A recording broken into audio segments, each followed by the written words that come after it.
Friends, welcome to serial mini bites channel. TV பழசுன்னு வாய் தவறி சொல்கிற விஜயா பார்வதிக்கு வாங்கின கடை பழசுன்னு நல்லா சமாளிச்சிட்டா. மீனா கவரிங் நகையை போட்டுட்டு வெளியே வர எல்லாரும் அப்படி பார்க்குறாங்க அவளை.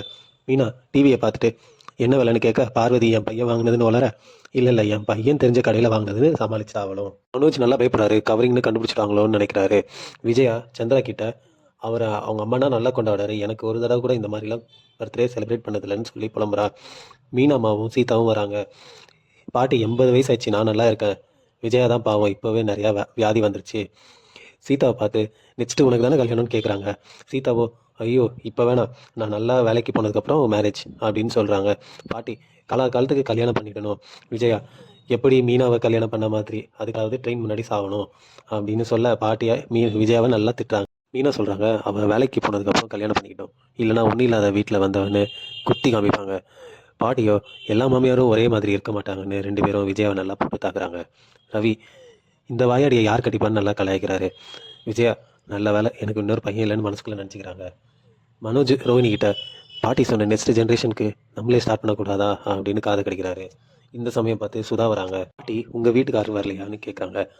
அண்ணாமலை குறுக்கிட்டு அவர் வெளியே போய் இருக்கணும் அப்படின்னு கிண்டலாக சொல்கிறாரு. ரவியும் சீதாவும் அடித்து விளையாண்டுக்கிறாங்க. இந்நேரமாக ஸ்ருதி ரூம் விட்டு வெளியே வர ஸ்ருதியோ இப்படி அடித்தா எப்படி, வலிக்கிற மாதிரி அடிக்கணும் அப்படின்னு நல்லா 2 பேரும் போட்டு ரவியை அடிக்கிறாங்க. சுதா மீனா கிட்ட இன்னும் முத்து வரலையா, மீனாவோ அவர் வெளியே போயிருக்காரு. சுதா இப்படி உழைச்சும் உனக்கு ஒரு தங்க நகை கூட வாங்கி போடலை, கவரிங் நகையை போட்டுட்ருக்க. இப்போ இருக்கிற கவரிங் நகையெல்லாம் ஒரிஜினல் மாதிரியே தெரியுது.